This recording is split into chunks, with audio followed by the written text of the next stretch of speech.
Hey, what is happening, everybody? I am Pruitt, and this is Everyday People Doing Everyday Shit, coming to you live on whatever podcast application you use, as well as good old-fashioned YouTube, because YouTube has been around forever.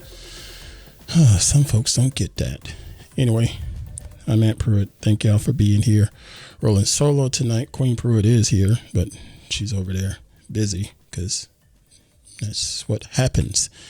If you're watching live right now on YouTube, go ahead and please hit the thumbs up and like button and whatever that other stuff is for me. I'd appreciate that. Not going to take up a lot of y'all's time since I'm solo tonight, but I figured I'd jump in here today, a day late, because yesterday, heck, I don't even remember what happened yesterday, why I couldn't even record. For whatever reason, I couldn't record yesterday. I don't even remember why. Something happened. Oh, I do remember what happened. That's sad now that I've figured out what it is. I'll get into that in a minute. Thanks for being here in the live chat. I see y'all up in there. Let me see if I can get that to pop up here. There it is. Looks like John Helms in here and Tanya. Tanya says, not sure how long I'll be here. Or turn into a pumpkin. But you're here for the time being. Thanks for being here. And my man, John Helm, of course. And yeah, I'm wearing green today. I got to tell you, most of the time when I'm getting dressed, I have no idea. I literally just grab whatever's folded up in that stack over there in my closet, or grab whatever's in the basket of clean laundry. And I don't think about it, because it's almost always a hoodie of some sort, or a sweatshirt of some sort, and sweatpants. And I just mix and match. The most thought process I put into it is, am I going to wear my black shoes today, or am I going to wear my gray shoes today, or my blue shoes today? Or that's about it, y'all. Trust me. It's much simpler that way. And I'm grateful for that. So, yeah, rolling solo, and John mentions here in the chat, what is this backdrop? Yeah, that is my gray seamless paper backdrop behind me. I just got in here a few minutes ago, so that's why it's still up. I use that seamless backdrop, and particularly for photography, but here recently it's been more so for audition requests. So basically, I'll put my name in the hat for, some type of casting or whatever, be it background or be it for an ad or what have you. And every now and then they'll be like, okay, we see so-and-so in here. Let's see how good they are on camera, because everything can be doctored, if you will, I guess. So I'll have to record an off the cuff, quick little line read or something, or even miming out something, so it's part of the process. And they always try to tell you to have a simple background. And I was like, well, I got this seamless paper in here, and I'll just start using that. Now, granted, the initial thought was to use it more so for her, because of her classes and stuff. She has to do all of these recordings and whatnot, and had a black background that we hung up, put in the bedroom so she could use in there. But then I was like, it'd be easier if I just put it in here, throw it on a C-stand, and literally just try to make it one touch kind of thing. So I could, because most of the time you're going to be standing doing this stuff anyway. So I raised the standing desk up to the proper height. There's another camera right here. Actually, it's this camera. Where is it? It's this camera right here that we would use, and it's a nice webcam, so that makes it easy for even her to just come in here and just open up OBS and hit the button on the desk to set the height to the standing height, and boom, we got a quick audition set here. So that's what's going on there. And that is also why there's no wide shot of the studio, because I have that camera on another grip arm that's normally on this particular C-stand. So that's why. And even though he ain't in here, I believe the biscuit cam is still turned on. Let me see. Yeah, it's turned on. Her camera's not turned on because I used that tripod for something else. So yeah, that's what's going on with all of that. Let me pause for a few seconds just to let an ad run, and then we'll dive into the stuff that's been going on. So y'all stay right there. This is Everyday People. We'll be right back after this break. And we are back. Thank y'all for being here. Aunt Pruitt, doing the best I can. Freelance content creator at large, model, actor, photographer, all that good stuff. Just doing what we do here on Everyday People. Queen Pruitt is not on the mics tonight, but I know she's thinking about y'all some way or form and appreciates y'all's support. So what's been going on with me? The thing that I forgot about yesterday as of this recording, which would be Wednesday, the thing that I forgot about why we couldn't record on Wednesday is because I had a job interview. And I have thoughts on this. So said job interview was, I think it was more of an entry-level position. Excuse me while I clean my glasses. My glasses are dirty because I just got finished shooting a baseball game and I wear my glasses when I shoot. So my little eye cup puts a little mark on my lens every single time. And it's annoying.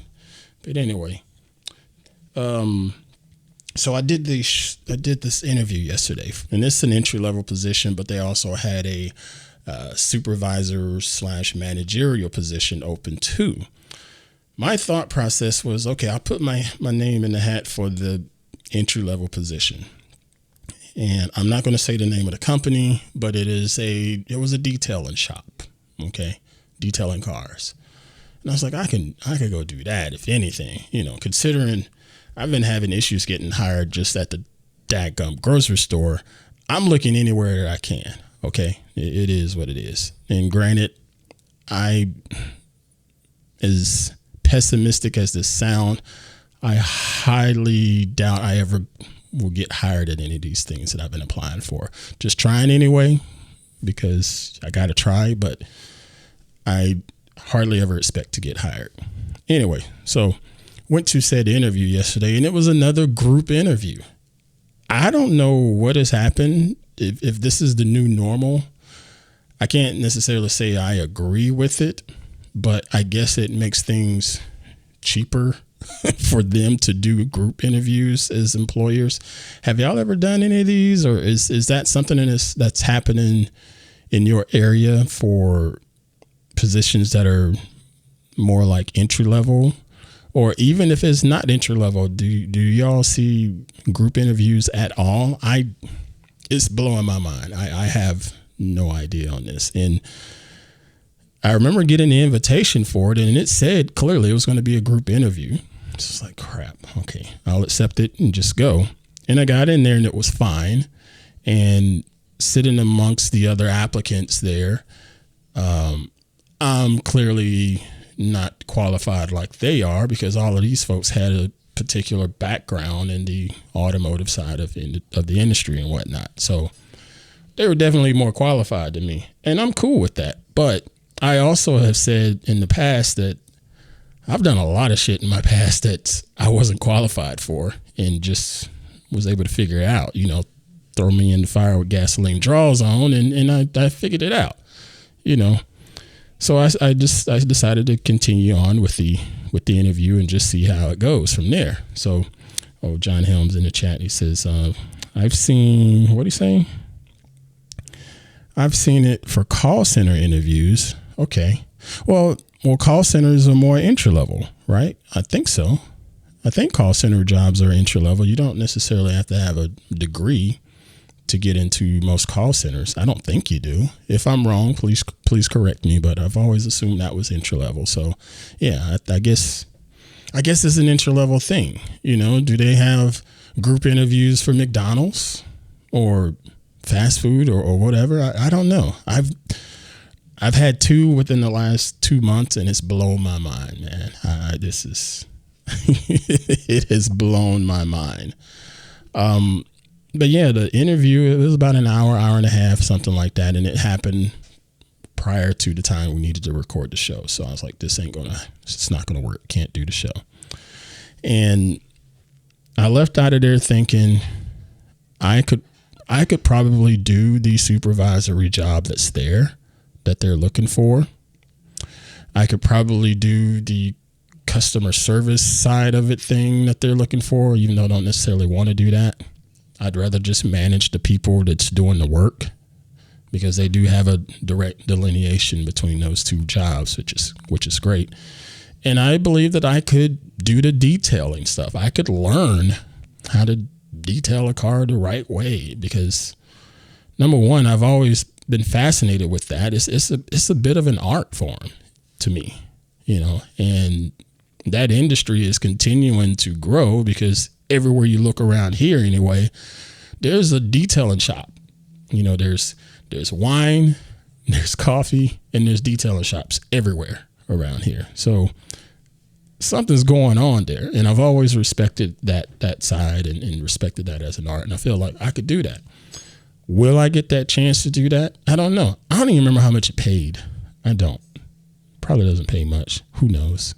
But figured I'd give it a shot. But when I left out of there, I doubt I would be looked at.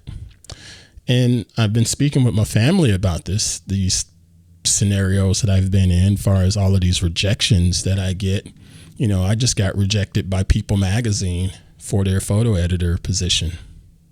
Yeah, People Magazine. I applied and I got a "Dear John, hey, thanks for your resume, but no thanks. We're going to move on and look at someone else." Do you all think I could edit photos? I'll go ahead and answer that for you. Yeah, I can. I can edit photos. I can retouch photos. I can process photos. I understand editorial side of photo processing, because you can't throw a Photoshop photo into a newspaper or anything like that. I get that. Oh, I must have hit that button. Sorry.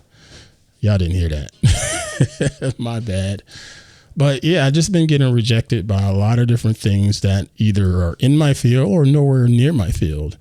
And when I spoke about it to some of my family, a lot of them have said, if you look at your resume, would you hire you? And I'm like, well, yes, my resume is loaded and got all of the stuff that it needs to have in it.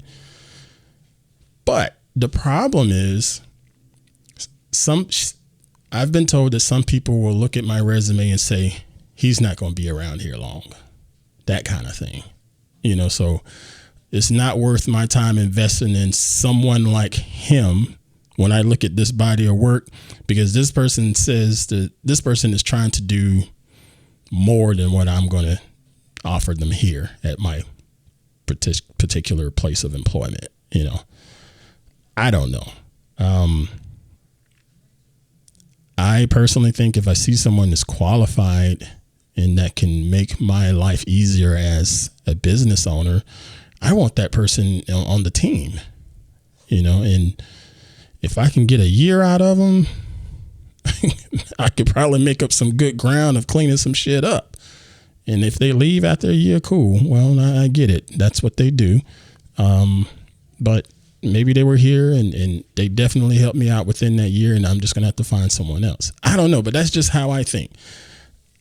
She and I have been talking about society and how things are nowadays and just how people operate. And it's so different now for the generation that is right behind us, that is a little bit younger than us and younger. It's so different when it comes to the thought process of how to do things in the society. And we basically are having a hard time fitting in some of this stuff. I can remember having a job and needing to fire somebody, and it was like pulling teeth. It shouldn't have been that damn hard to fire somebody, but because of all of the quote unquote protections, there's a certain way of things have to be done when it comes to terminating an employee. And I get that, because you don't want to get sued, but at the same time, man, some of that stuff was just too damn bureaucratic. And I've never been a fan of that stuff. I'm a matter of fact person. I'm a just the facts kind of person. I don't need your story. Did you get the job done? Yes or no? And if you didn't get the job done, maybe I'm going to ask you why you didn't get the job done. But if my first question is, did you get the job done? And your first response is, well, I had blah, blah, blah, blah, blah, blah, blah, blah, blah, instead of giving me a yes or a no, I got a problem with that. But again, that's just me and my thinking. John Helm with the comment here. What's he saying? Is your resume focused about objectives you're trying to accomplish? I think a lot of recruiters are looking for certain aspects and not just you've held different positions. Oh, yeah, I have that plain as day right there front and center. I'm here to get shit done and make things happen with this company wherever I land. I don't necessarily say it that way, but yeah, I try to be pretty frank with people because I don't have time for bullshit. Hey, Mr. Pruitt, why do you want this job? Well, I need a job because I need some salary and income and I need to make money. And number two is I'm trying to make this shit just blow up. I'm trying to make this be an unbelievable company and I'm going to be a part of that. That's just me. That's how I've always been. Yeah. So, and that's the thing, having a go-getter attitude, everybody puts that in their job descriptions. Everybody has that in their job descriptions. I literally got it right at the top of the page. I am a self-starter. I don't need your micromanagement. I don't need you to lay out everything. I am a self-starter. I see a problem and I'm going to ask you about said problem before I jump right on it because it may be out of my lane and I'm not supposed to be in there. But I just like to fix stuff or improve things, or I like to just make sure productivity is continuing to get better. It's just me, Anyway, enough of my tooting my horn about my job history and lack thereof as of right now. But yeah, that was what happened yesterday. We'll see what's going to go down with that. I'm not too optimistic, but I did my part and went out and looked, as I always do. I look every day for some stuff. Going to give you one more pause for ad break. Thank y'all for being here. Everyday people doing everyday shit on whatever podcast app you enjoy and streaming live on YouTube each and every week. So stay right there. We'll be right back after this. And we're back. Thank y'all for being here. Aunt Pruitt hanging out on the mics solo. If you haven't joined the Patreon community, please feel free to join our Patreon extended family. Just go to patreon.com/Aunt Pruitt and join for free if you want. You don't necessarily have to pay. I do have the paid tiers set up in there, even an economically conscious tier in there if you want to help support the show and these creative endeavors. But if you'd like to join for free, that's totally fine too, and be in our extended family and hang out and have our random discussions throughout each and every day. I enjoy being in there and look forward to having you in there with us. So that's patreon.com/Aunt Pruitt. Okay, next thing I've been working on. After I get off these mics tonight, I need to work on some baseball images that I shot just before getting on the mic. I actually left the baseball game a little bit early so I could get here and start the show on time, and still didn't quite get here on time, but it happens. So, oh, I see a super chat has come in. Hold on. Super chat come in. $4.99 for John Helm. Thank you, brother. He says, in Ozone's absence. Thank you. We appreciate that super chat, brother. That goes a long way helping us out. Thank you so much. But yeah, I shot the baseball game and I had no problem leaving early because I don't know if you all have ever shot sports, but if you shoot certain sports, there's only so many things that you can capture from a imagery standpoint, in my opinion. Okay. So for example, baseball has, I don't know how many players on the field. It's not very many on the field. And then you have the batter. Okay. And there's only so many ways that you can take a picture of the person at bat. There's only so many ways you can take a picture of the pitcher throwing the ball. And trying to shoot an image of someone out in the outfield is damn near impossible, because if you don't have the proper lens, you're not going to get them, at least not for the way that I want to shoot and need to shoot. So most of my imagery for baseball in particular is of the infield. Okay, so it's the pitchers, first base, third base, home plate. Okay, 9 on the field, says John Helm in the chat. Thank you, sir. I knew it wasn't that many. 9, so that's not a lot. And so I don't want to sit there and just keep shooting the same shot over and over and over and over again, staying there for the full 9 innings. I think that's a waste of my time, because I'm going to get back, pull all of those images off the cards and look at them, and it's going to be the same images. And if people are interested, they're only going to want one image that's of that same series. Now, if I have that person doing multiple things, that's a different story. But in baseball, it's pretty limited. You can get someone at bat, you can get someone throwing the ball, you can get someone catching the ball, you can get someone running. It's probably 5 or 6 different instances, okay, of what you can get in baseball. And you may get 4 of them. You may get 4, but I guarantee you're going to get 3 of those 6 different instances. 3. After that, it's we'll see. John says he prefers football or basketball. I do too, but even with basketball is limited as well, because it's 10 people on the court at that time. Not all of them get the ball.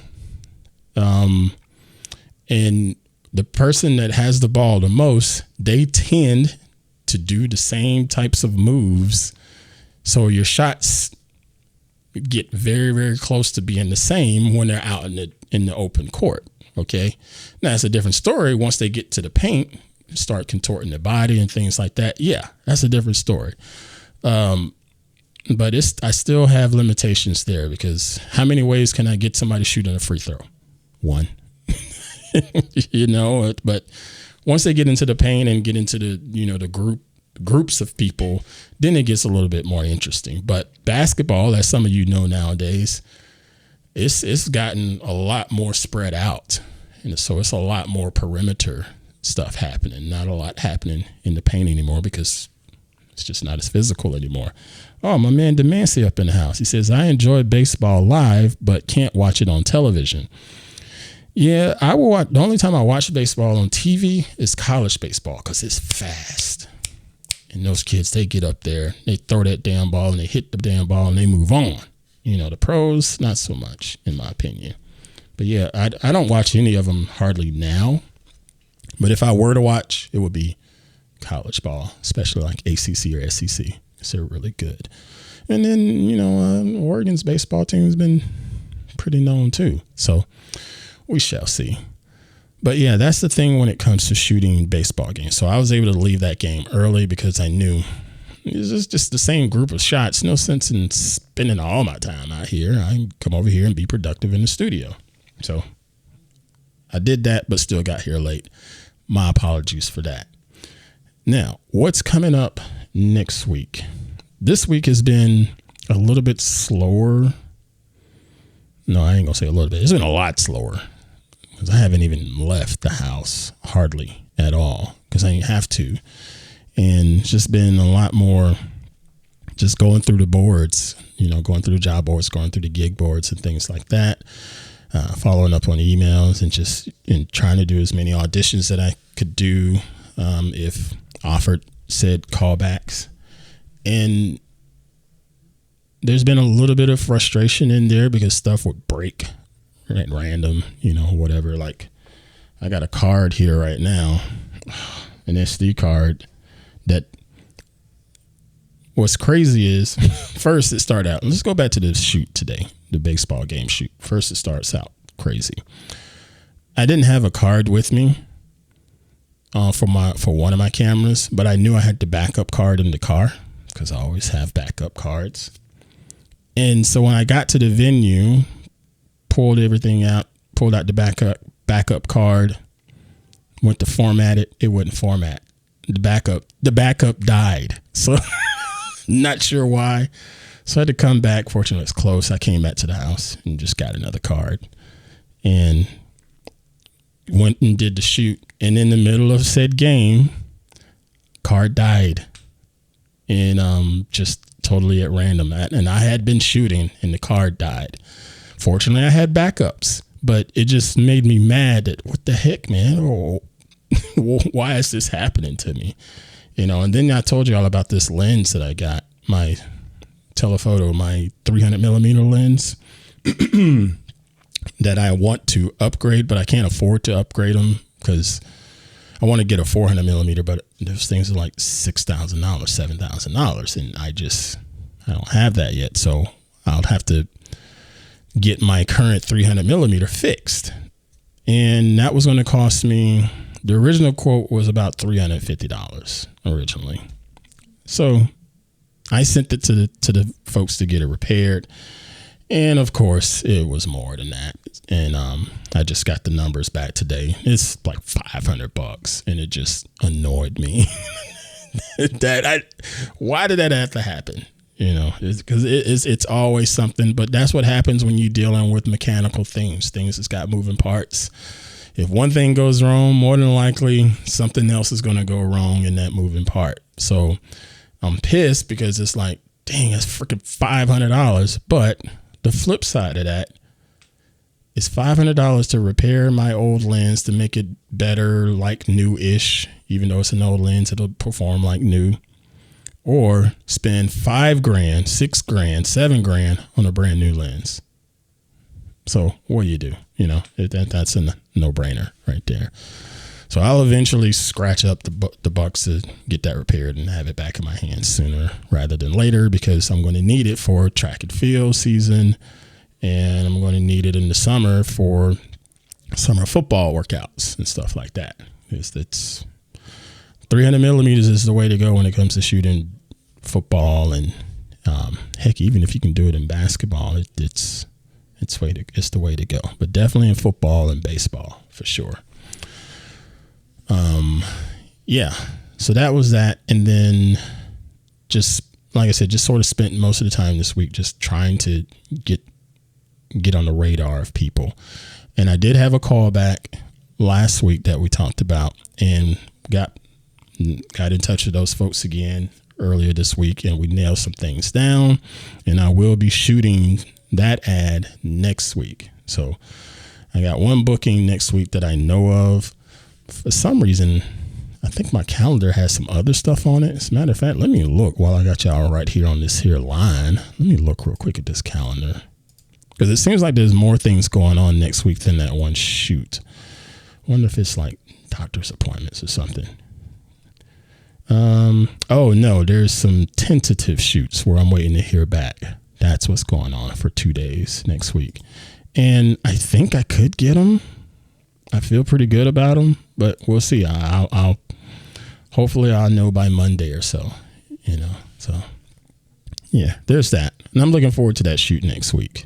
They followed up multiple times now to square things away. And once I get off this recording, other than getting it published and edited and published and whatnot, I have to follow up again with those folks for the shoot next week, far as wardrobe and stuff like that. Because they sent me one note and they had some of my stuff wrong. They had some of my sizes wrong. And heck, as a matter of fact, they had me down as weighing 185 pounds.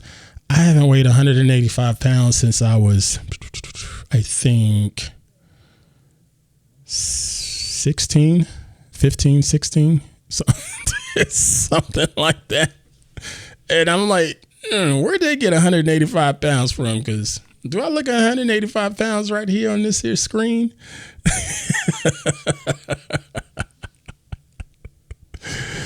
Oh man, John says, "Damn, yeah, I know." That was so funny to me. Hey, I wasn't skinny at 185 pounds. I wasn't skinny. I was skinny at 160 pounds. I was skinny then. Oh gosh, yeah. So that's next week, and I put my name in the hat for some shoots coming up in April, out of towns. Because why the hell not? And when I say out of town, I mean like LA or Vegas, or I was requested to audition for this PSA down in Texas, and I really hope I get that because it's a good message. It's just a good message, and yeah. So all of that stuff is coming up in April. So cross your fingers on that. Those would be nice gigs to get and put on my resume, if you will, and try to keep growing this thing, man. Because I swear, it seems like that's what's happening for me. Queen Pruitt is still battling with the classes, and I'm looking forward to the time where she can get out and do more bookings and stuff like that. But she's limited because of those dadgum braces on her teeth, amongst other things. But she's hanging in there. So yeah, that's about all I got. Folks hanging out in the chat, y'all got any questions for me? Oh, wait a minute. I do have something random. I guess these people are going to get some air time anyway. So, John says in the chat, any big plan for you and Queen first week of May? Not trying to say why. Well, actually, that first week of May is significant for us. Holler at me offline on that. And we'll go from there. But yeah, this company, they sent me this box. Okay, and I don't know if you can see that. There it is. This says Goovis. Okay, all right, Goovis. Y'all reached out to me to talk about it, and it took me a while to get to this stuff. First off, because I was a little busy with other pressing things, and then secondly, the first package that they sent to me didn't have everything in it. What do you mean by that, Ant? Well, what this is this little device here. I'm holding it up to the folks watching on the YouTube. All right, what does that look like to you? Does it look like some type of headset? Because that's what it is. It is a headset. And we are in this world of AI, of course, but we're also still in the world of VR and XR and AR and all of that. So they sent me this thing. Yeah, and it does look like night goggles. They sent me this thing to try out and to see what I thought of it. And it is, as they call it, Goovis Art, the future of hi-fi XR. Because I still have the email in front of me right now. And I remember reading through the spec list or what have you when they first sent the email over to me. And I was like, okay, that actually does sound fairly interesting. The weight of it's pretty cool, and the resolution seems to be like it's going to be legit. And, the latency's low and all of that stuff. Just when I read it on paper, that makes sense. And the thing is, when I got this device and tried it out for a few seconds, okay, that stuff still holds true. My problem is it's limited right now. You connect this to your computer. You connect this to your phone if you want to. So you can connect it to either or. Okay. And essentially give yourself an additional virtual screen to see your computer. I personally don't see the use for that. I know the pitch that marketing people will say is, if you're working on writing code or working on a massive budget spreadsheet or whatever, and you can have it as a 100-inch screen in front of you to further dive into the code and the data and blah, blah, blah, the same way Apple talks about it. I still don't see that as some real world shit for regular people, And then if I want to plug my phone into it so I can watch Netflix on it, I'm going to have this device on my head. I'm going to have my phone in my pocket because it's not wireless. It's wired, USB-C to C. And then I have these things sitting over my face, and they sort of look like a jeweler's loop kind of thing. And I just don't see where that works for a regular person. You know, if I just put this on my head loosely right now, you could see this. So let's see. Here's the cord running out of the side of it. And I'm going to try not to make noise on the mic. Clearly I am. So this is it on the front of my head. Now, again, look at this. This looks like I'm getting ready to do surgery, or I'm getting ready to build jewelry or something, or paint some plantastic potheads. Maybe that's what it is. This isn't for real world people, you know? And when I shouldn't say real world, this isn't for air quotes normal people.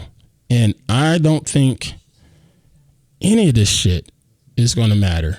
And that I could say the same thing about smart home tech. You know, everybody's got the smart light bulbs and the smart door locks, and none of that shit's going to work for the regular normal person because they all got issues, and it takes some patience to set them up and configure them. And no, that's not going to work. So this right here, and I told them, I tried it out for about an hour and a half after I finally got the box of everything. Tried it out for about an hour and a half, and I immediately emailed them, said, hey, send me my return label. And they was like, would you like to get on the call to talk about it? Nope. I don't have anything to say about this. I don't think this is going to work for anything. I don't think this is useful for anybody in the real world, the regular world. I don't. So, Goovis, there you have it. I spoke about this on my channel. I said I wasn't, but this thing has been sitting on my desk because I'm still waiting on the return label, and I happen to be looking at it right here. So, anyway, rant done. Thank y'all for being here. I'm going to get up out of here, go have some soup for dinner, and start working on this. Price point. You want to know the price point? No, I'm not talking about that on here. I will put this in the chat. I gave them enough credit because I'm not getting anything out of this. I'm going to put this in the chat. Look that up right there, Demancy, as he says here in the chat. He said, what's the price point? Any social media integrations there? I've said enough because I'm not getting anything out of this shit. And they're getting a free ad, basically. So, yeah, look it up there. Yeah, I'm getting out of here. I'm hungry. I got editing to do. I have one audition to do as well. And I have to follow up with the folks for the shoot next week to let them know I'm not 185 pounds. So don't know why they thought that. About add another 50 or so. I don't know. Yeah, I'm 235, man. 185. I ain't seen that in a long time. Thank y'all for being here. Thanks for being a part of the Patreon community again. Feel free to join the Patreon membership for free if you want. Come hang out there. That's where I do my social media. Again, people are replying to me on social media, and I don't see that shit till later.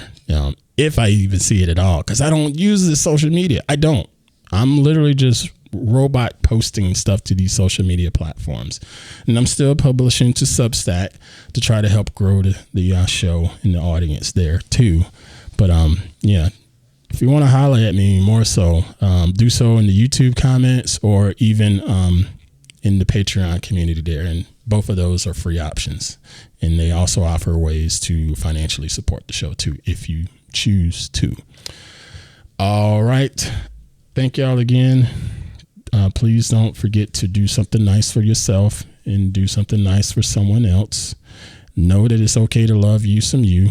And also, one more note from Queen Pruitt. She did get some orders for Plantastic Potheads from some of you listeners. We appreciate that. She appreciates that.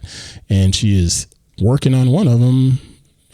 Maybe not right at this moment, but I know she was working on it earlier. So she showed it to me and scratching her head and got the creative thinking cap going, and I could see the little gears grinding up there. But yeah, she's She's doing her thing, y'all. So thank y'all for that. All right. I shall see y'all later. Deuces.